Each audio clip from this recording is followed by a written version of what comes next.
Recovery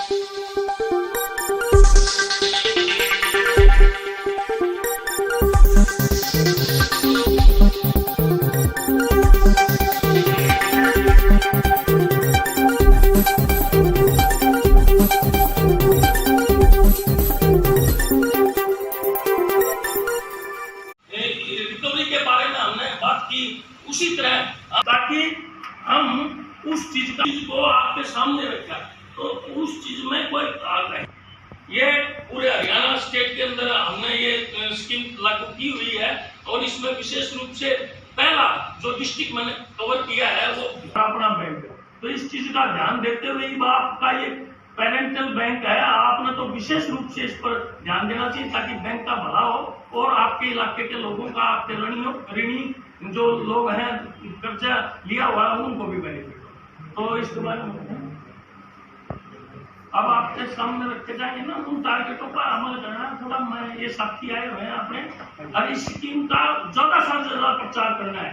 हमने ये state level पर फैसला लिया है कि इस स्कीम का ज्यादा से ज्यादा प्रचार हो ताकि लोगों को। 2 महीने में क्या हुआ? 31 मई की गारंटी आपको प्रोग्रेस रेट जानी है उसके बाद कि आपकी क्यों नहीं आई क्या? जब 2 महीने में आपने कुछ नहीं किया तो क्यों दी हमने आपको? भाई जब आप जब तो तड़प रहे थे रोटी तो 2 महीने हो गए, क्या किया? 31 मई तक का उन्होंने कहा था कि 50% रिकवरी। 40 ब्रांचों में 13 ब्रांचों की फिगर है, वो केवल 12 ब्रांचों की फिगर है। नाम में नहीं करता, ठीक है, 12 ब्रांचों के ब्रांच मैनेजरों ने थोड़ा बहुत काम किया है। 38 नंबर वाले करते। मैंने थोड़ी देर पहले ये पहले भी बताया था, क्योंकि लोगों को फायदा देने के केस है।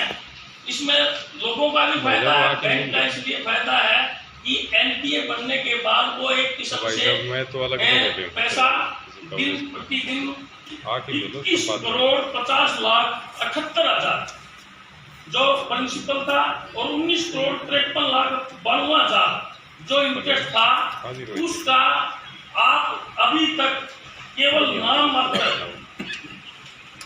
जो मेरे पास। सर एक स्कीम क्या है और ये कब से स्टार्ट की और इसमें कैसे बेनिफिट ले पाएंगे? जी सर, ये एक मुश्त स्कीम, भुगतान स्कीम वो स्कीम है जिसमें ऋणी अपने किन्हीं कारणों की वजह से समय पर ऋण का भुगतान ना कर पाया और उसका ऋण एनपीए बन चुका, तो एनपीए होने के बाद उनको इस स्कीम के तहत कुछ फायदा देने के लिए ये स्कीम तैयार की गई है।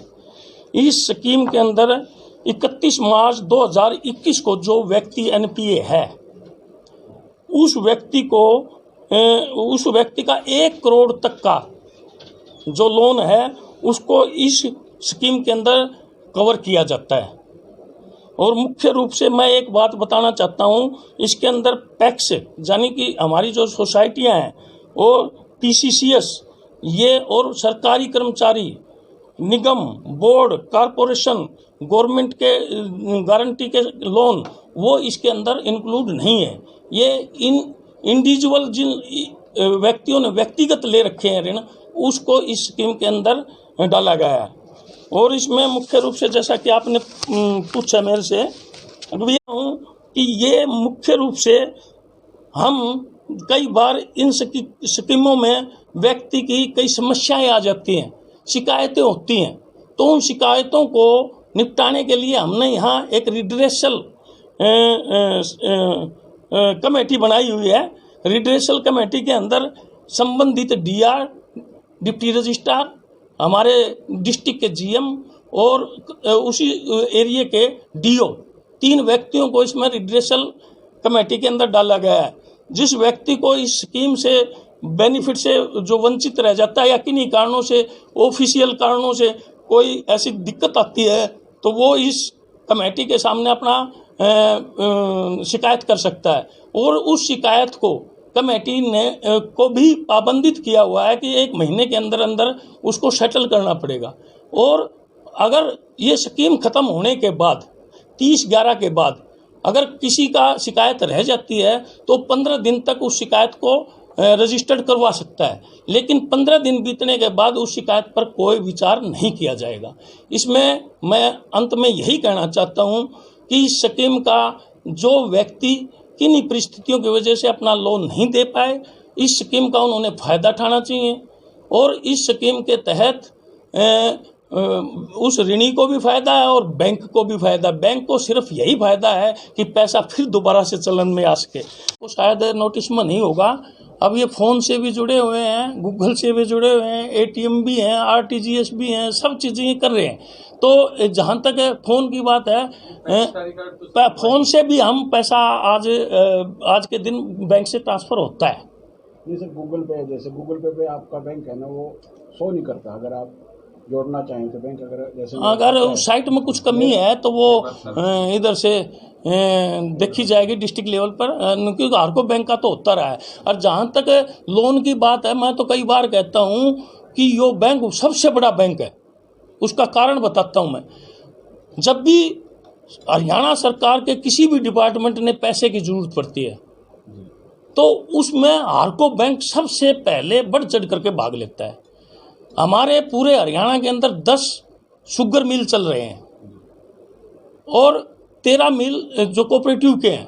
10 शुगर मिलों को हारको बैंक ने पैसा एडवांस किया हुआ है। वो 10 के 10 शुगर मिल अब जैसे जैसे कोई नई यूनिट लगाते हैं तो उनको 500 करोड़ रुपए हमने एडवांसमेंट किए हैं। उसके साथ साथ हैफर्ड को जरूरत पड़ती है प्रोक्योरमेंट के टाइम, वेयर हाउस को जरूरत पड़ती है प्रोक्योरमेंट के टाइम, तो 500 करोड़ रुपए मैंने अपने हाथ से सैंक्शन किए हुए हैं उन लोगों के।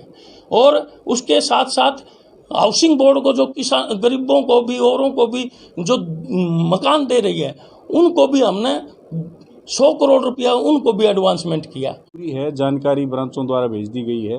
तो आज भी इस बात पे पूरी ब्रांच वाइज सारी ब्रांचों से चर्चा की गई है कि वो 31 मई तक एक लोन कम से कम अपना ऐसा होना चाहिए हर ब्रांच का जिसकी रिकवरी वन टाइम सेटलमेंट के तहत आ जाए और 15 जून तक इसमें अधिक तक रिकवरी वो कर लें, ऐसा उनको लक्ष्य दिया गया है। सर 6 माह में 3 किस्तों का लक्ष्य रखा गया है, तो यदि 3 किस्तों में नहीं दे पाते तो 5% तक उसको निभा भी पाते हैं। तो आज अगर वो एप्लीकेशन देता है, मान लो किसी के 10 लाख रुपए लोन था और वो ब्याज सहित आज 15 लाख हो गया है, तो ऐसी स्थिति में उसको 1.5 लाख रुपया दे के यानी कि 10% हो गया, आज वो एप्लीकेशन दे सकता है और वो इसकी 3 किस्तों में बराबर जिसकी कट ऑफ डेट 30/11 है सेटल करने की, उससे तब तक वो ले सकता है।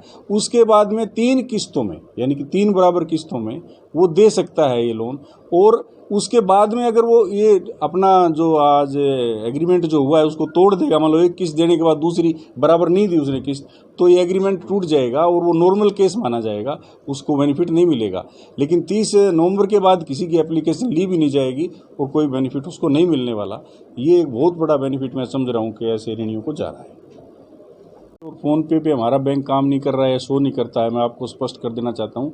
मोबाइल बैंकिंग में हम हैं, NEFT RTGS सब हमारे पास अब उपलब्ध है। हमारा कोऑपरेटिव बैंक पूरे हरियाणा में ऐसा बैंक है जिसके 8 ATM सबसे पहले लगे।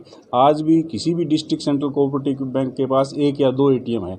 हमारे यहाँ 9 ATM काम कर रहे हैं। एक चलता फिरता ATM किसी भी कॉमर्शियल बैंक के पास भी नहीं है, लेकिन हमारे बैंक के पास है। वो मूवेबल है और सब जगह वो बसें जैसे भी हमारे को रेलवे स्टेशन, बस स्टैंड या जो भी भीड़ भाड़ वाले इलाके हमारी ATM को भेजते हैं। मोबाइल ATM भी चल रही है। लेकिन IMPS की जहाँ तक बात है या गूगल पे की बात है, उसके ऊपर हरको बैंक लेवल के अच्छा काम हो चुका है। हमारा एग्रीमेंट उसका हो गया है। तो हाँ, UPI का वो हमारे को जल्दी ही शायद 2 महीने के अंदर अभी बात आई है कि वो 30 जून तक या फिर 31 जुलाई तक लगभग हो जाएगा। उसकी फॉर्मेलिटीज़ पूरी हो गई हैं, सारी पेपर वर्क पूरा हो गया है उसका।